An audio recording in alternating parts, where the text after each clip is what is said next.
रावण को जो ग्लोरीफाई किया गया,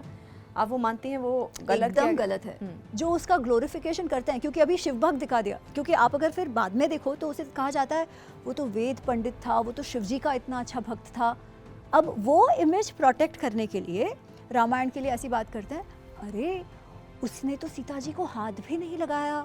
है ना, उसने तो केवल एक स्त्री अपनी बहन का बदला लेने के लिए जो किया वो किया, लंका को भी तहस नहस होने दिया, वो तो सबसे बड़ा फेमिनिस्ट है। ऐसी ऐसी बातें करते हैं, जिसके कारण आपने देखी होगी वो इंस्टा पे और ट्विटर पे कुछ रील्स चली थी कि वो लड़कियां हैं, भारतीय लड़कियां, यंग कॉलेज लड़कियां, उनको पूछा गया कि आपको पति कैसा चाहिए, राम जैसा है रावण जैसा, तो बोल रही है रावण जैसा पति चाहिए। अब ये ग्लोरिफिकेशन के कारण ये हुआ है, जबकि वाल्मीकि रामायण में रावण एक बलात्कारी है, उसने कितनी ही स्त्रियों का बलात्कार किया है, और सीता जी को भी हाथ नहीं लगाने का कारण वो कोई कंसेंट के लिए नहीं रुके, इसलिए वो हाथ नहीं लगाता है क्योंकि उसे ब्रह्मा जी का श्राप लगा होता है पुंजिक स्थला नामक एक स्त्री का बलात्कार करने के बाद। ब्रह्मा जी कहते हैं बहुत हो गया इसका,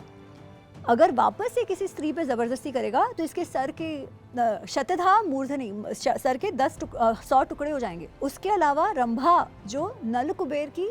पत्नी है, कुबेर की बहू है, कुबेर की बहू मतलब रावण की भी बहू है, क्योंकि कुबेर उनके सौतेले भाई है, अपनी सौतेली बहू तक को नहीं, अपने बहू तक को नहीं छोड़ा उसने, तभी नल कुबेर भी उस पर ये श्राप लगाता है। तो ये जो श्राप उस पर लगे है ना, इसके कारण उसे डर है, और उसे है कि भाई सीता मान जाए तो अच्छा है, मुझे जबरदस्ती नहीं करनी है।